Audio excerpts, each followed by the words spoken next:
होता है। शयन कक्ष में दर्पण नहीं होना चाहिए। शीशा जो दीवार पर आप लगाते हैं, यह बिल्कुल भी न हो, बिल्कुल भी न हो।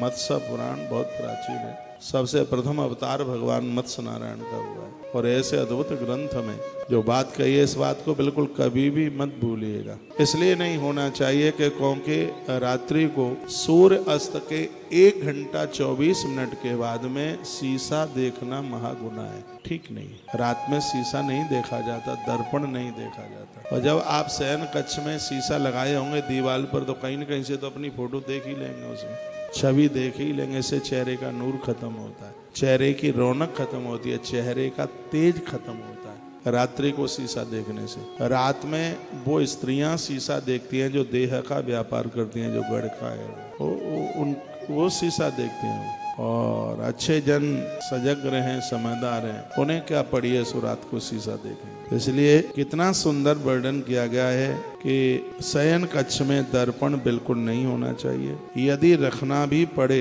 यदि किसी कारणवश दिन में यदि आपको रखना भी पड़े, तो सूर्य अस्त के बाद उसके ऊपर कोई वस्त्र डाल दीजिए, कोई कपड़ा डाल दीजिए। मान लिया जाए वो आपको एक वो श्रृंगार की टेबल आती है, यदि है भी तो सूर्य अस्त के बाद में उसके ऊपर कपड़ा डाल दें, फिर कोई दोष नहीं है। इसको इसलिए मना किया गया है क्योंकि सूर्य अस्त के बाद में हमारी छवि न उसमें दिखे। उस एक आध दिन देख लेते हैं, उसका कोई ऐसा असर नहीं होता है, लेकिन उसको नित्य ही देखा जाए। एक आध दिन के लिए आप कहीं होटल वोटल गए, एक आध दिन के लिए दक्षिण दिशा की तरफ पाम करके सो जाते हैं, तो उसका कोई असर नहीं होता।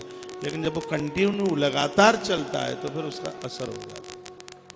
एक आध दिन के लिए आप किसी के घर गए और उसका बेड दक्षिण की तरफ पड़ा है, पाम करे, तो आप चिल्लाएंगे थोड़ी, नहीं नहीं नहीं नहीं, आप हमारा पहले बेड आप चेंज कीजिए, इसकी दिशा बदलिए, इसके पाम इधर कीजिए, तब हम सो पाएंगे। नहीं, ऐसा बिल्कुल करने की जरूरत नहीं है। जहाँ आप एक आध दिन के ही लिए गए हैं कोई दिक्कत नहीं है, लेकिन जहाँ आप रोज नियम से जहाँ शयन कर रहे हैं, तो वहाँ पर ये सब बदलने की आवश्यकता होती है। तो हमारे ग्रंथों में तो सब जीवन जीने की बातें कही गई हैं, जिनको आप आराम से बड़ी मस्ती के साथ में इतना बढ़िया सुखद जीवन जी सकते हैं।